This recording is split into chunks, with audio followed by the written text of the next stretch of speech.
That report coming from the New York Times, which obtained the federal search warrant. The FBI allegedly looking into illegal foreign donations from the Turkish government. Adams has previously spoken about his close ties to Turkey, most recently at a flag-raising ceremony for the country just last week. And tonight, the mayor briefly addressed these claims. Fox 5's Sharon Crowley joins us live in the studio. And Sharon, what did he have to say about the raid? Well, Natasha and Steve, Mayor Adams speaking just before an event at Gracie Mansion tonight. He says he holds his campaign to the highest ethical standards. The surprise raid prompting the mayor to abruptly bail on a trip to D.C., where he was supposed to meet with White House officials to discuss the city's migrant crisis. I owe my campaign to the highest ethical standards. Any inquiry that is done, we're going to fully participate and make sure that it's done correctly.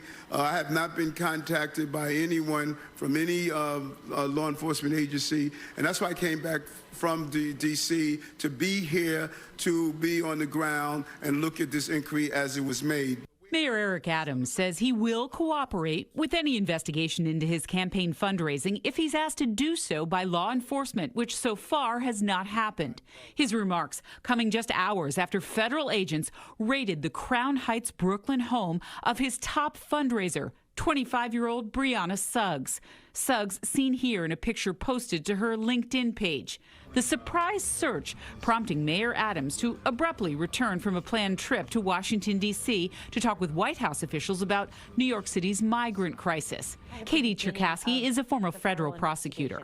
We know that they at least had some sort of probable cause to believe that the person's home, which was raided, was implicated in a crime or several crimes. The New York Times says it obtained a copy of the search warrant. The paper says it shows the FBI appears to be looking into whether the Adams campaign conspired with the Turkish government and a Brooklyn construction company to funnel money into the mayor's campaign coffers. U.S. campaigns are not authorized to accept donations from foreign countries for their campaigns. One of Suggs's neighbors recorded cell phone video showing an FBI agent taking a box out of her Brooklyn home.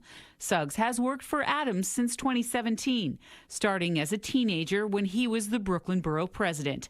When Adams ran for mayor, she served as a chief fundraiser and director of logistics, helping to organize events and soliciting money from donors.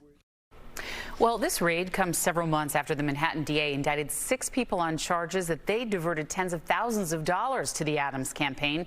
Then in September, the former city buildings commissioner was charged for using his position to dole out favors, and that included access to the mayor. He has pled not guilty. Adams has tried to distance himself from both of these cases. Steve and Natasha. Very well. All right. Thanks, Sharon.